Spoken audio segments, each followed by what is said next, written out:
নমস্কার বন্ধুরা, তোমরা সবাই কেমন আছো? আমাদের আজকের গল্পটিকে শুরু করছি। আমার নাম পিয়ালি। মুম্বাইয়ের মহিলারা ফিজিক্যাল রিলেশন বানানোর আগে নিজের নাভির উপরে রসুনের রস কেন লাগিয়ে রাখে? এটা একটা সুন্দর সকাল। আমি আমার কাকিমার সাথে বসে জলখাবার বানানোতে ব্যস্ত ছিলাম। কাকিমার ছোট ভাই রিপন আমার সামনে বসে এক নজরে আমার দিকে তাকিয়েছিল, আর তার এভাবে আমার দিকে তাকানো আমাকে খুশি করছিল, কেননা আমি রিপনকে পছন্দ করতাম। কাকিমার ভাই এ বাড়িতে আসতে যেতে থাকতো। আমার বয়স 16 বছর, কিন্তু আমরা দুজন একে অপরকে ভালোবাসতাম। কিন্তু আমার একদমই আইডিয়া ছিল না যে আজকের সূর্য আমার জীবনে অন্ধকার বয়ে নিয়ে আসবে। আজকের পরে আমার জীবন একদম বদলে যাবে। কাকিমার ভাই 2 দিন হলো এখানে এসেছে। রিপন জলখাবার খাওয়ার পরে কাজের জন্য বেরিয়ে গেল, আর আমি কাকিমার সাথে কাজে ব্যস্ত হয়ে পড়লাম। আমার মা বাবা তো ছোটোবেলাতেই আমাকে একলা ফেলে চিরজীবনের জন্য এই পৃথিবী ছেড়ে চলে যায়। আমি আমার বাবা মায়ের একমাত্রই সন্তান। কাকিমা আমার মায়ের জায়গা নিতে তো পারেননি, কিন্তু তবুও তিনি আমাকে খুব ভালোবাসতেন। কাজ করতে করতে আমার সময়ের দিকে কোনো খেয়ালই ছিল না। আর এভাবেই দুপুর হয়ে গেল। কাকিমা আরাম করার জন্য নিজের ঘরে চলে গেছিল, আর আমি রান্নাঘর পরিষ্কার করার জন্য থেকে গেছিলাম। এমন সময়ে বাইরের দরজায় ঠকঠকে আওয়াজ শুনতে পেলাম। আমি দরজার কাছে গিয়ে দেখলাম একটা অদ্ভুত লম্বা চওড়া লোক দাঁড়িয়ে আছে, আর নজর এমন তীক্ষ্ণ যে আমি তাড়াতাড়ি করে নিজের ওড়না ঠিক করলাম। আমি খুব বেশি সুন্দরী, আর কখনো কখনো এই ব্যাপারটা আমাকে খুব অসুবিধায় ফেলে দিত। আমি যেখানে যেতাম সেখানেই ছেলেরা আমাকে তীক্ষ্ণ নজরে দেখত।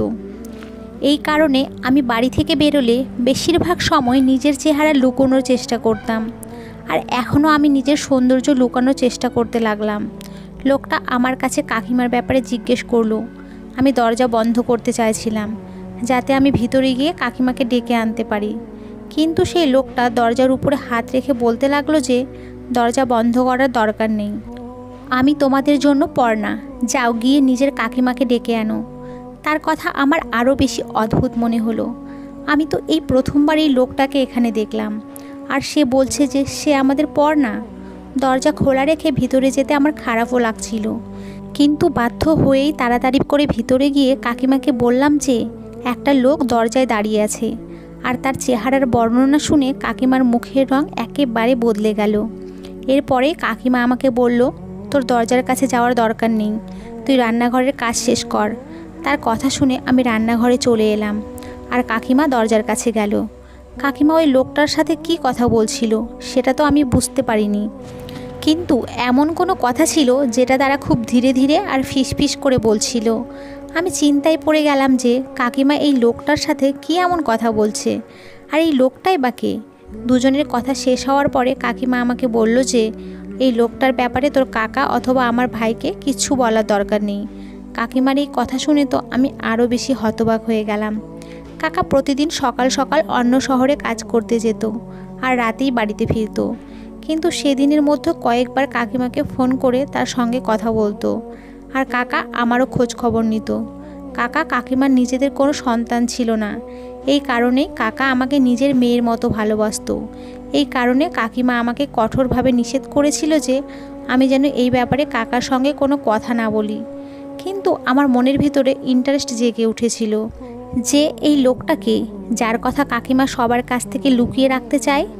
আমার তো তাকে কোনো বদমাইশ টাইপের লোক মনে হচ্ছিল, কিন্তু কাকিমার সাথে তার কি সম্পর্ক? যাই হোক, এখনকার মতো আমি কাকিমার কথা শুনে আমার মুখে তালা লাগিয়ে নিয়েছিলাম। আর না তো আমি এই ব্যাপারে রিপনকে কিছু বলেছি, আর না তো আমার কাকাকে কিছু বলেছি। আমি ভেবেছিলাম আজ নয়তো কাল তারা নিজেরাই এই ব্যাপারটা জেনে যাবে, কেননা আমি মানতাম যে কোনো কথাই বেশি দিন লুকিয়ে রাখা যায় না। সেই রাতেই রিপন আমার ঘরে এসে বলতে লাগলো যে তাড়াতাড়ি আমি দিদির সাথে তোমার আর আমার বিয়ের ব্যাপারে কথা বলবো, যাতে তাড়াতাড়ি করে আমাদের বিয়ে হয়ে যায়। রিপনের কথা শুনে আমি হেসেই ফেলেছিলাম, কেননা এখন আমি 16 বছরের, আরও 23 বছরের, আর এখনও ওর কোনো পার্মানেন্ট চাকরি নেই। ও সামান্য কিছু টাকাই ইনকাম করতো, তাই এত তাড়াতাড়ি আমাদের বিয়ে হওয়া সম্ভব না। কিন্তু রিপন বারবার বলছিল কিছু কারণ আছে যার জন্য ও আমাকে তাড়াতাড়ি বিয়ে করতে চায়, আর ও একটা ভালো চাকরিও খুঁজছে। তারপরেই ও আমাকে নিয়ে অন্য শহরে শিফট হয়ে যাবে। এতে আমারও কোনো আপত্তি ছিল না। আমি বললাম, যদি কাকা কাকিমা রাজি হয় তাহলে আমার কোনো আপত্তি নেই। এটা শুনেই রিপন খুশি হয়ে আমার হাত নিজের হাতের মধ্যে নিল। এতে আমার মধ্যে একটা শিহরণ খেলে গেল। সেদিন তো এইভাবেই কেটে গেল। কিন্তু কয়েকদিন পরে সেই লোকটা আবার আমাদের বাড়িতে এলো, আর সে এসেই সোজা ঘরের মধ্যে চলে এলো। এবার কাকিমা ওই লোকটাকে ঘরের মধ্যে বসিয়ে রান্নাঘরে এলো। আমি রান্না করছিলাম।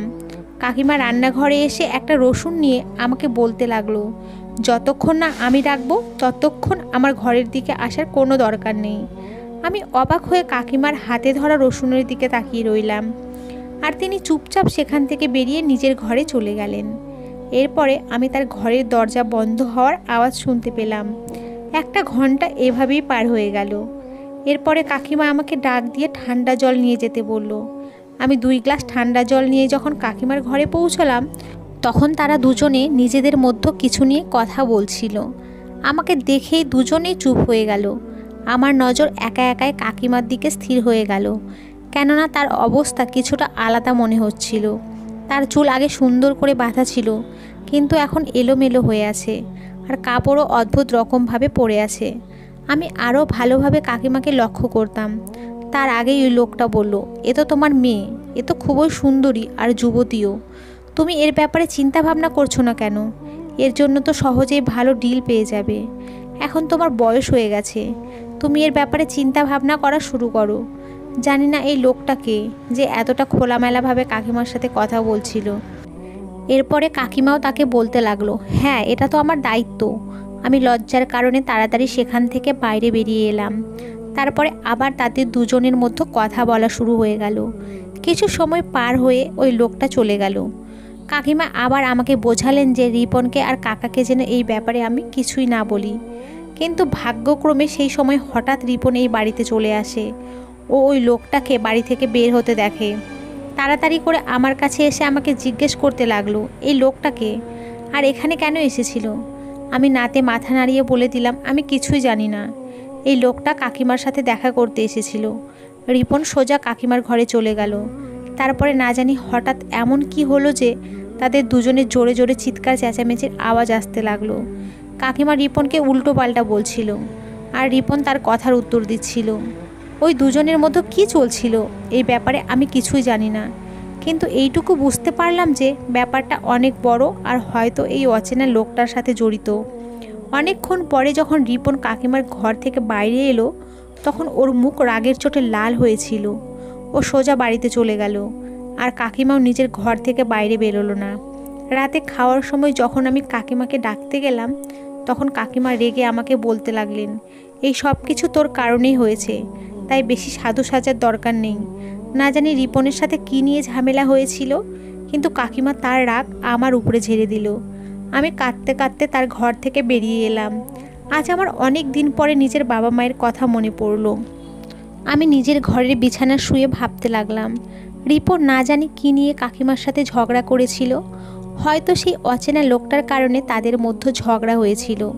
আমি সকাল হওয়ার অপেক্ষায় ছিলাম, কারণ এই ব্যাপারটা আমি কাকিমার কাছ থেকে জানতে পারবো না। তাই এরপরে যখন রিপন এখানে আসবে তখন তাকেই আমি জিজ্ঞেস করতে হবে। পরের দিন সকালে ঘুম থেকে উঠে দেখলাম কাকিমা চুপচাপ বাড়ির কাজ করছে। সে আমার সাথে কোনো কথা বলল না, আর তার হাবভাব দেখে আমিও তাকে কিছু জিজ্ঞেস করতে পারলাম না। সকালে উঠে আমার প্রথম কাজ হলো ঘর ঝাড় দেওয়া। সেই কারণে আমি ঝাড় দিতে ব্যস্ত হয়ে পড়লাম। কিন্তু কাকিমার ঘরে ঝাড় দেওয়ার সময় আমি সেখানে রসুনের টুকরো পড়া পেলাম, যেটা কাকিমা রান্নাঘর থেকে নিজের ঘরে নিয়ে এসেছিল। আমি ভাবছি কাকিমা কেন রসুন নিয়ে এসেছিল, আর এই অচেনা লোকটা রসুন দিয়ে কি করে? নাকি কাকিমা এই রসুন ব্যবহার করেছিল? কেননা রসুনটা থ্যাতলানো মনে হচ্ছিল। সেটা খাওয়া হয়নি দেখে মনে হচ্ছিল এর থেকে রস বের করে নেওয়া হয়েছে। আমি ঘর ঝাড় দেওয়ার সময় সেটা ফেলে দিলাম। সন্ধ্যাবেলা কাকিমা আমাকে বলতে লাগলো যে চল মার্কেটে যাই, কিছু জিনিস কিনে আনতে হবে। কখনো কখনো এরকম হতো, কাকিমা আমাকে তার সাথে মার্কেটে নিয়ে যেত। সেই কারণেই আমি ওড়না নিয়ে তার সাথে বেরিয়ে পড়লাম। কিন্তু আমি কি জানতাম কাকিমা আমাকে কোথায় নিয়ে যাচ্ছে? কাকিমা একটা রিক্সা ডেকে রিক্সাতে বসে যেতে বললেন। কিন্তু সেই সময় আমি অবাক হয়ে গেলাম যখন রিক্সাওয়ালা মার্কেট পার করে যেতে লাগলো। আমি কাকিমাকে জিজ্ঞেস করলাম যে আমরা কোথায় যাচ্ছি, বাজার তো পিছনে থেকে গেল। সে বলতে লাগলো অন্য জিনিসও কিনতে হবে, তাই অন্য মার্কেটে যাচ্ছি। এখন তার ব্যবহার আগের থেকে কিছুটা ভালো মনে হচ্ছে। অনেকক্ষণ পরে আমরা একটা অদ্ভুত বাজারে এসে উপস্থিত হলাম। এখানে ভিড় তো ছিল, কিন্তু লোকজন একটু অদ্ভুত টাইপের মনে হচ্ছিল। রিক্সা থেকে নেমে কাকিমা কোনো দোকানে না গিয়ে আমাকে বাজারের পিছনের দিকে একটা ঘরে নিয়ে গেল। একটা বয়স্ক মহিলা দরজা খুলে কাকিমাকে দেখে হাসতে লাগলো। কাকিমা বলতে লাগলো, একে তোমাদের কাছে রাখো, আমি মালের সঠিক দাম লাগিয়ে আসছি। আমি কাকিমার দিকে অসহায়ের মতো তাকিয়ে থাকলাম, কারণ সে আমাকে নিজের সাথে নিয়ে যাওয়ার পরিবর্তে এখানে কেন রেখে যাচ্ছে। কাকিমা আমার মুখ দেখে বলতে লাগলো, চিন্তা করিস না, ইনিও তোর কাকিমা হন। এখানে নিশ্চিন্তে বসে থাক, কিছু সময় পরেই আমি ফিরে আসছি। এটা বলে কাকিমা আমাকে ছেড়ে সেখান থেকে চলে গেল। ওই মহিলাটি আমাকে ভেতরে ঢুকিয়ে নিয়ে দরজা বন্ধ করে দিল। এরপরে যত সে আমাকে নিয়ে ঘরের ভেতরে যেতে লাগলো, আমার চোখ তত বড় হতে লাগলো। কেননা এই দরজার পিছনে একটা অন্যই জায়গা বানানো ছিল, যেখানে অনেকগুলো ছোট ছোট ঘর বানানো ছিল, আর সেখান থেকে একটা অদ্ভুত গন্ধ আসছিল। কিছু দূর যাওয়ার পরে আমার আইডিয়া হয়ে গেল যে আমি কোনো নর্মাল জায়গায় নেই, এটা একটা অন্যই দুনিয়া।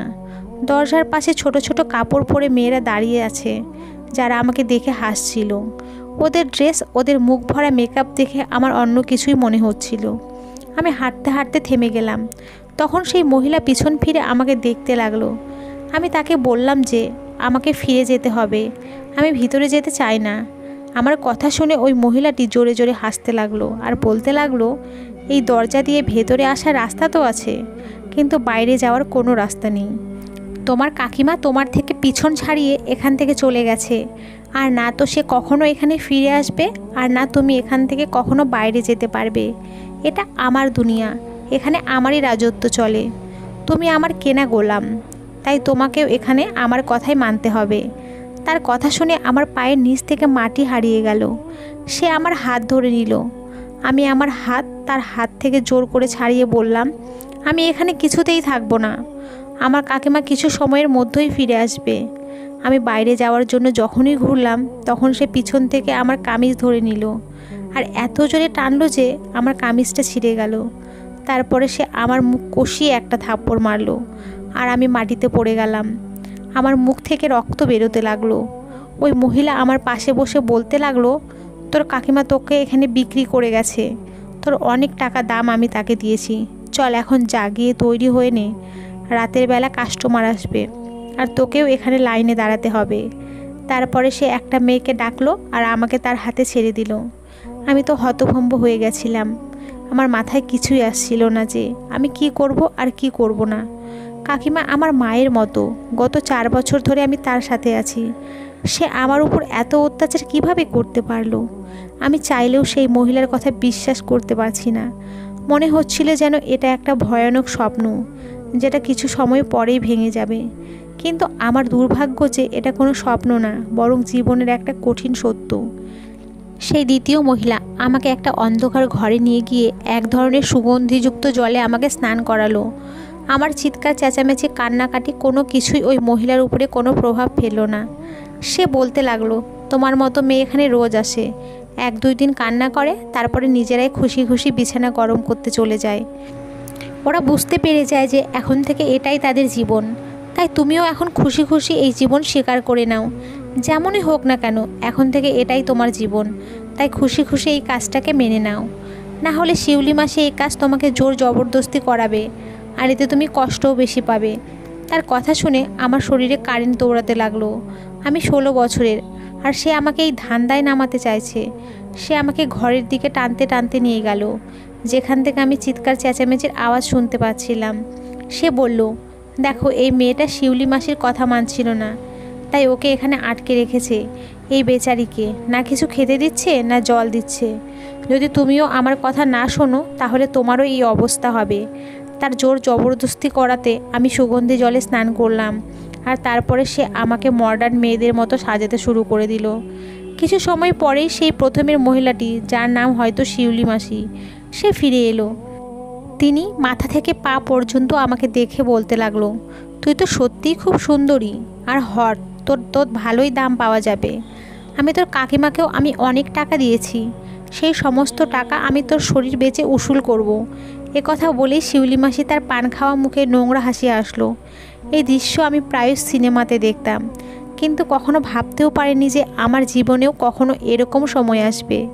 এখনও আমার চোখ থেকে লাগাতার জল পড়ছিল। আমি সেই মহিলাকে জিজ্ঞেস করলাম যে আমার কাকিমা কেন আমাকে এখানে বিক্রি করে গেল। সে জোরে করে হাসলো আর বলল, এটা তো তুই জানবি, আমরা তো শুধুমাত্র মাল কিনি, মাল কেন আমাদের কাছে নিয়ে আসা হয় সেটা আমরা জানি না। ওই অন্য মহিলা, যার নাম সারা বেগম, সে শিউলি মাসিকে বলতে লাগলো, এ এখনও ছোট, আর এ না তো এখনও আমাদের কাজের ব্যাপারে জানে। একে কাস্টমারের কাছে পাঠানোর পরিবর্তে প্রথমে একে মেহফিলে নাচানোর কাজে ব্যবহার করা উচিত। যখন এ কিছুটা বুঝে যাবে তখন একে ভালো দামি গ্রাহকের সামনে প্রেজেন্ট করো, যাতে এর সঠিক দাম পাওয়া যায়। ওই মহিলার কথা শুনে শিউলি মাসি বুঝতে পেরে বলল, ঠিক আছে, একে নাচ গানের জন্য তৈরি করো। এই কথার আদেশ দিয়ে সে ঘর থেকে বেরিয়ে গেল। সারা বেগম আমার দিকে তাকিয়ে বলল, কিছুদিনের জন্য তো আমি তোকে বাঁচিয়ে নিয়েছি, কিন্তু মনে রাখিস, এই দুনিয়াতে আজ নয়তো কাল তোকে কাস্টমারের কাছে যেতেই হবে, কেননা এটাই এখানে উপস্থিত সকলের কাজ। আমি যখন এখানে এসেছিলাম তখন শুধুমাত্র 15 বছরে ছিলাম। এখানে তো আমার নিজের মা আমাকে বেঁচে গেছিল। তখন থেকে আজ অবধি আমি প্রতিদিন কোনো না কোনো কাস্টমারের সাথে কাটাই, কেননা এটাই এখন আমার জীবন। আমি এখান থেকে কয়েকবার পালিয়ে যাওয়ারও চেষ্টা করেছি, কিন্তু এখান থেকে বাইরে যাওয়ার একটাই দরজা, যেখানে শিউলি মাসি নিজেই নিজের চাকরের সাথে পাহারা দেয়। তাই এখান থেকে কখনো পালিয়ে যাওয়ার কথা ভুলেও ভাবিস না, না হলে শিউলি মাসি তোর সেই অবস্থা করবে যেটা তুই সারা জীবন ভুলতে পারবি না। সারা বেগম খুব ভালো মহিলা, তার কথাবার্তা আমার খুব পছন্দ হয়েছিল। বাকি কোনো মহিলা তো এখানে ঠিকভাবে কথাও বলতো না। সে আমাকে শুধু ভালোবাসতো, বরং আমাকে বুঝতো এবং নিজেই আমাকে নাচ শেখাতে লাগলো। যদিও আমি সব সময় কান্না করতেই থাকতাম। আমাকে আর কেউ না, বরং আমার নিজের কাকিমা এখানে বিক্রি করে গেছে। কিছুদিন এভাবেই কেটে গেল। এখন তো কান্না করতে করতে আমার চোখের জল শুকিয়ে গেছে। আমি আমার মনকে বুঝিয়ে নিয়েছি যে বেশি কান্না করে কোনো লাভ হবে না। আমার কাকিমার কখনো আমাকে নিতে আসবে না। না জানি তিনি আমার উপর কিসের বদলা নিলেন।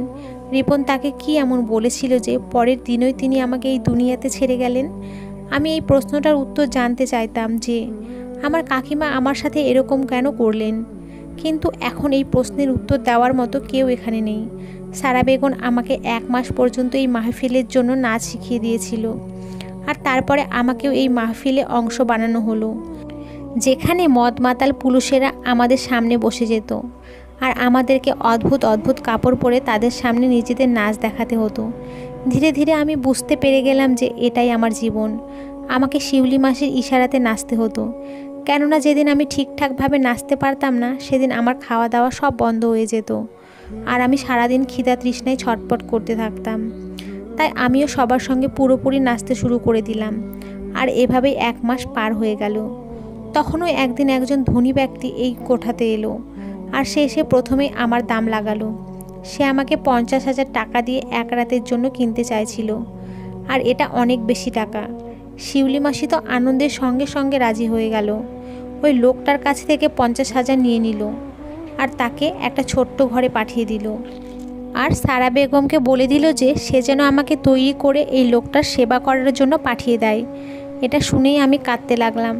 নাচটা তো আমি করে নিতাম, কিন্তু এখনও আমি কাস্টমারের সাথে রাত কাটাইনি। সারা বেগম আমাকে নিজের হাতে করে সাজাতে লাগলো আর বলল, তুই যত বেশি চিৎকার চেঁচামেচি করবি কাস্টমার তোকে তত বেশি জ্বালাতন করবে। সেই জন্য এটাই ঠিক হবে যে তুই চুপচাপ ওর সাথে সময় কাটিয়ে ফিরে আসবি। 1 রাতের জন্য ভেবে নে যে ওই তোর স্বামী, আর এটা করলে তোর কষ্ট কিছুটা কমবে। সারা বেগম আমাকে রেডি করে বলতে লাগলো, চুপচাপ ঘরের মধ্যে ঢুকে নিজেকে ওই লোকটার হাতে ছেড়ে দিও। আমার জন্য এছাড়া কোনো রাস্তা নেই। তাই আমি সেই ছোট্ট ঘরের ভিতরে চলে গেলাম। আমি ভেবেছিলাম যে আমি ঘরে গিয়েই এই লোকটার পায়ে পড়ে যাব আর তাকে বলবো সে যেন আমার সঙ্গে কোনো জোর জবরদস্তি না করে। আমি তার কাছে দয়া ভিক্ষা চাইব, তাহলে হয়তো তার আমার উপরে দয়া এসে যাবে। যে লোকটা আমাকে 1 রাতের জন্য কিনেছিল তার বয়স 35 থেকে 40 বছর হবে, আমার হিসেবে সে আমার বাবার বয়সী, কিন্তু আমি জানতাম না এখানে আসা লোকদের হৃদয় এতটা পাথর হয় যতটা এখানকার মহিলাদের হৃদয়। যখন ঘরের মধ্যে ঢুকলাম তখন আমাকে দেখেই সেই লোকটা মুখে একটা ভয়ানক হাসি ফুটে উঠল। যখন আমার নজর তার মুখের উপর পড়ল তখন আমার গায়ের লোম খাড়া হয়ে গেল। তার মুখে কাটা দাগ, তার একটা চোখ পুরো লাল হয়েছিল, আর তার নজর আমার শরীরের উপর ঘুরছিল। আমি এতটা ভয় পেয়েছিলাম যে আমি বাইরে বেরিয়ে যাচ্ছিলাম। সে আমাকে পিছন থেকে ধরে ভিতরে টেনে নিল আর বলতে লাগলো, তোর এত টাকা দাম দিয়েছি আর তুই কোথায় পালিয়ে যাচ্ছিস? সে মুখ খুলতেই তার মুখের মদের গন্ধে আমার দম বন্ধ হয়ে আসছিল। আমি তার সামনে দয়া ভিক্ষা চাইলাম, কিন্তু তার আমার উপরে একটুও দয়া হলো না। সে বলতে লাগলো, চল তাড়াতাড়ি সোজাভাবে বিছানায় আয়, তোর মতো মেয়েদের ন্যাকামি আমি খুব ভালো করেই জানি। সে আমাকে সোজা বিছানায় ধাক্কা দিয়ে দিল। তখন ওই সারা বেগমের একটা কথা আমার মাথায় ঘুরতে লাগলো। সে বলেছিল বিছানায় যাওয়ার আগে আমি যেন নিজের নাভির উপরে রসুনের রস লাগিয়ে নিই। সে আমার হাতে একটা ছোট্ট রসুনের কোয়া দিয়েছিল, তাতে নিজের নখ ঢুকিয়ে আমাকে দিয়েছিল। সেটা আমার হাতের মুঠিতেই ছিল। আমি সঙ্গে সঙ্গে সেই রসুনের টুকরোটা নিজের নাভির উপরে ডলতে শুরু করলাম, যাতে তার রস আমার নাভির উপরে লেগে যায়। কিছুক্ষণের মধ্যেই পুরো রসুনের কোয়াটা নিজের নাভির উপরে ডলে নিলাম। আর তারপরে আমার সাথে সেই সবই হলো যেটা ওই লোকটা চাইতো। সেই লোকটা সারা রাত ধরে নিজের টাকা উসুল করলো। আমার কান্নাকাটি কোনো কাজে এলো না। সেই লোকটার হৃদয় পুরো পাথরে তৈরি। আমার কোনো কথাতেই তার উপর কোনো প্রভাব পড়েনি। হয়তো সে মদের নেশায় চুর ছিল, আর না হলে তার এইসব অভ্যাস ছিল। কিন্তু আমার প্রতি মিনিটে মনে হচ্ছিল যেন কোনো রকমভাবে রাতটা শেষ হয়ে যায়। এরপরে একটা সময় এমন হলো যে আমি অজ্ঞান হয়ে গেলাম। যখন আমার চোখ খুললো তখন আমার সামনে সারা বেগম দাঁড়িয়েছিল।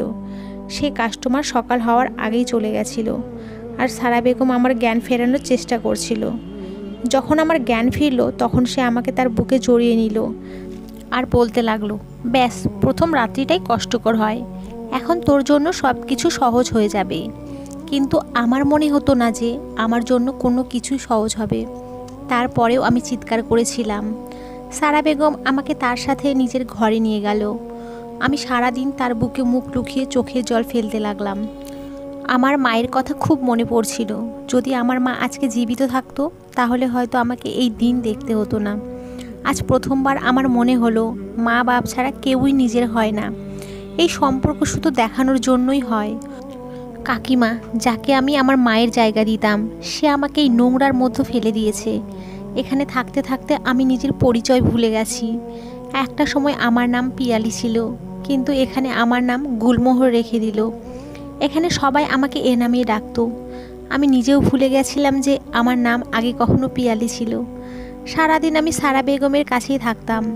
আমি তাকে বলে দিয়েছিলাম যে আমি কোনো কাস্টমারের কাছে যাব না, কিন্তু এটা কিভাবে সম্ভব? এখানে থাকা সমস্ত মেয়েদেরই দাম ডাকা হবে। 2 দিন চুপচাপ পার হয়ে গেল। তারপরে তৃতীয় দিন একজন 55 বছরের কাস্টমার আমার দাম হাঁকলো। আমি যখন শিউলি মাসিকে না বললাম তখন সে আমাকে কষিয়ে থাপ্পড় মারল আর বলতে লাগলো, এখানে না করার কোনো অপশনই নেই। যদি তুই নিজে না যাস তাহলে আমি নিজেই তোকে কাস্টমারের সামনে ফেলে দিয়ে আসবো। সারা বেগম আমাকে ওই কাস্টমারের কাছে যাওয়ার জন্য রেডি করে দিল, আর সেই সাথে আমার হাতের মধ্যে একটা রসুন ধরিয়ে দিল আর বলল, একে নিজের নাভিতে লাগাতে ভুলবি না। আমি চুপচাপ সেই রসুনটা হাতের মধ্যে নিলাম, আর আমি ধীর পায়ে সেই ঘরে পৌঁছে গেলাম। আমি চুপচাপ এই বুড়োর সঙ্গে রাত পার করলাম। এবার আমি তার সামনে কোনো কান্নাকাটি করিনি। সারা বেগমের কথাই সত্যি প্রমাণিত হলো। যখন আমি চিৎকার চেঁচামেচি করলাম না তখন কাস্টমারও আমাকে বেশি বিরক্ত করলো না। কিন্তু বিছানায় যাওয়ার আগে আমি নিজের নাভিতে ওই রসুনের রস লাগিয়ে নিয়েছিলাম। আসলে এই রসুনের রস দিয়ে কি হয়, সারা বেগম কেন আমাকে এটা দেন, এই ব্যাপারে আমি কিছুই জানতাম না। এখন প্রতিদিনই আমার সাথে এটা হতে শুরু করলো। আমার এখনও রিপনের কথা মনে পড়তো। ও কি আমার হারিয়ে যাওয়া নিয়ে নিজের বোনকে কোনো প্রশ্ন করেনি? ও কি আমাকে কখনো খোঁজার চেষ্টাও করেনি? ও কি আমাকে ভুলে গেছে? ব্যাস, আমি চুপচাপ ভাবতে থাকতাম। ওই কাস্টমার চলে গেছে আর আমি চুপচাপ সারা বেগমের ঘরে চলে এলাম। সে আমাকে দেখে হালকা হেসে আস্তে আস্তে বলতে লাগলো, তুমি কাস্টমারের কাছে যাওয়ার আগে নিজের নাভির উপরে ওই রসুনের রস লাগিয়ে নিয়েছিলে তো? সারা বেগমের কথায় আমি হ্যাতে মাথা নাড়িয়ে দিলাম। সারা বেগম বলতে লাগলো, তুমি আমার মেয়ের বয়সী, আমি তোমাকে আমার মেয়েই ভাবি, কিন্তু আমি তোমাকে এই লোকেদের হাত থেকে বাঁচাতে পারবো না।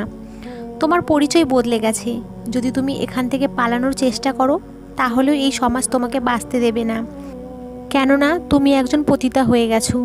সারা বেগম আমাকে সব সময় এটাই বোঝাতে থাকতো যে কখনোই বাইরের দুনিয়া নিয়ে ভাববি না।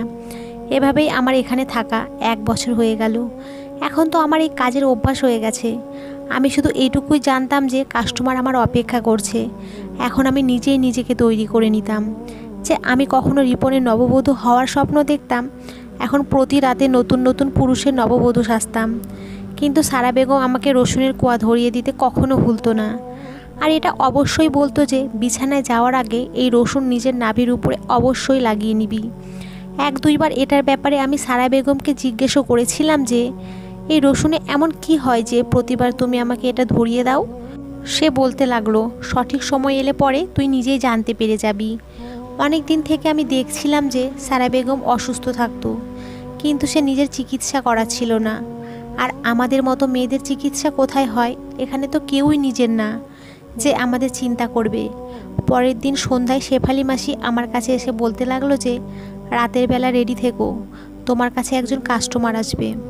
এটা বলেই শেফালি মাসি চলে গেল, আর আমি রেডি হতে লাগলাম, কেননা এখন আমার এই দুনিয়ার অভ্যাস হয়ে গেছে। যখন আমি পুরো রেডি হয়ে গেলাম তখন সারা বেগম আবার এসে আমাকে একটা রসুনের টুকরো ধরিয়ে দিল। আজকে আমি সারা বেগমের কাছে জানতে চাইছিলাম এই রসুন সে প্রতিদিন আমাকে কেন দেয়, কিন্তু কাস্টমারের কাছে যাওয়ার দেরি হচ্ছিল দেখে ভাবলাম যখন আমি ফিরে আসব তখন তাকে জিজ্ঞেস করে উত্তরটা নিশ্চয়ই জেনে নেব।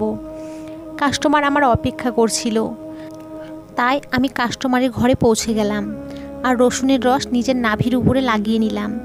যেহেতু আমি এটা নিশ্চয়ই জানতাম যে এই কাজের পেছনে কোনো না কোনো স্পেশাল কারণ নিশ্চয়ই আছে। আমার মাথায় বারবার রসুনের কথাটাই ঘুরছিল, কিন্তু এই ব্যাপারে কেউ যদি আমাকে বলতে পারে তো সেটা শুধুমাত্র সারা বেগম। আর আমি সিদ্ধান্ত নিয়ে নিলাম যে কাস্টমারের থেকে ফিরে তাকে জিজ্ঞেস করেই ছাড়বো, কেননা কোনোবারও সে আমাকে রসুনের কথা মনে করাতে ভুলতো না।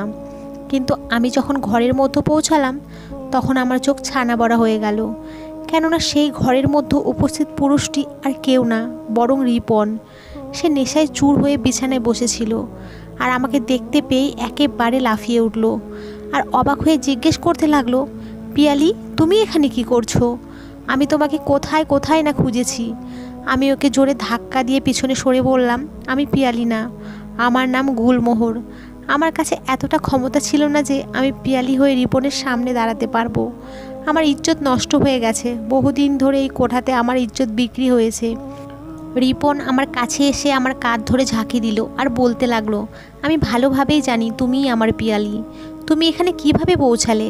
আমাকে তো দিদি এটাই বলেছিল যে তুমি কোনো ছেলের সাথে পালিয়ে গেছো। রিপনের কথা শুনে আমার হুঁশ উড়ে গেল। তারপরে ওকে আমি পুরো কাহিনী বললাম। আমাকে এখানে পৌঁছানোর জন্য দায়ী অন্য কেউ না বরং ওর নিজের দিদি। এই কথা শুনে ও আমার পায়ের কাছে বসে কাঁদতে লাগলো আর ও আমার সমস্ত প্রশ্নের জবাব দিতে লাগলো। ও বলল, যখন থেকে আমার দিদি তোমার আর আমার এফআইআর ব্যাপারে জানতে পেরেছিল তখন থেকেই ও তোমাকে ঘৃণা করতে শুরু করে। আর ওই অপরিচিত লোকটা দিদির প্রেমিক, তাকে দিয়ে তোমাকে সরাতে চাইতো। আমি তার এই প্ল্যানের ব্যাপারে জানতে পেরে গেছিলাম, তাই তো আমি তোমাকে অন্য শহরে নিয়ে যাওয়ার কথা বলেছিলাম। কিন্তু সেদিন যখন আমরা কথা বলছিলাম তখন সেই কথাটা আমার দিদিও শুনে নিয়েছিল। যে লোকটা দিদির সাথে দেখা করতে আসতো সেই লোকটা মেয়েদের দালাল ছিল। আমি আমার দিদির কাজ কারবার ভালোভাবেই জানতাম। যখন জামাইবাবু বাড়িতে থাকতো না তখন ওই লোকটার সাথে সম্বন্ধ বানাতো। আমি এই জিনিসটা জানতাম, তাই আমি আমার দিদিকে অনেকবার বোঝানোর চেষ্টা করেছিলাম, কিন্তু সে আমার কথা শোনেনি। ও বহুদিন থেকেই জামাইবাবুকে ধোঁকা দিচ্ছিল। আর সেদিন ওই লোকটাকে বাড়ি থেকে বেরিয়ে যেতে দেখে আমার রাগ হয়ে গেছিল। আর এই ব্যাপারে আমার সাথে দিদি ঝগড়া হয়েছিল। পরের দিন দিদি আমাকে বলল যে তুমি কোনো ছেলের সাথে পালিয়ে গেছো। আমার ওর এই কথাটা বিশ্বাসই হচ্ছিল না, কিন্তু ও কান্নাকাটি করে এই কথাটা আমাকে বিশ্বাস করিয়ে দিয়েছিল। তারপরেও আমি তোমাকে অনেক জায়গায় খুঁজেছি, কিন্তু তোমাকে আমি কোথাও পাইনি। দিদি জামাইবাবুকেও বলেছিল যে তোমার ভাতিজি কারোর সাথে পালিয়ে গেছে। তারপরে আমারও এটাই মনে হয়েছিল যে তুমি আমাকে ধোঁকা দিয়েছো। আমি তোমার কাছে আমার দিদি হয়ে ক্ষমা চাইছি। সে এখন অসুস্থ হয়ে বিছানায় পড়ে আছে, সে নিজের কর্মের শাস্তি পেয়ে গেছে। আর তার সাথে এইসব এই কারণেই হয়েছে যে সে একটা মা বাবাহীন বাচ্চা মেয়ের উপর এই রকম অপরাধ করেছে। নিজের অপরাধ ঢাকার জন্য সে তোমাকে এই কোটাতে বিক্রি করে দেয়। রিপন কান্না করতে করতে আমার কাছে ক্ষমা চাইতে লাগলো। রিপন আমাকে নিজের সাথে নিয়ে যাওয়ার জেদ করতে লাগলো, কিন্তু আমি তাকে পরিষ্কার মানা করে দিলাম। তখন সেও চুপচাপ সেখান থেকে চলে গেল। ও আমার সাথে বেশি জেদ এই কারণে করেনি, কেননা ও জেনে গেছিল যে আমি একটা পতিতা। আর এই অবস্থায় ও কখনো আমাকে গ্রহণ করতে পারবে না, আর না তো এই সমাজ ওকে আমাকে গ্রহণ করতে দেবে।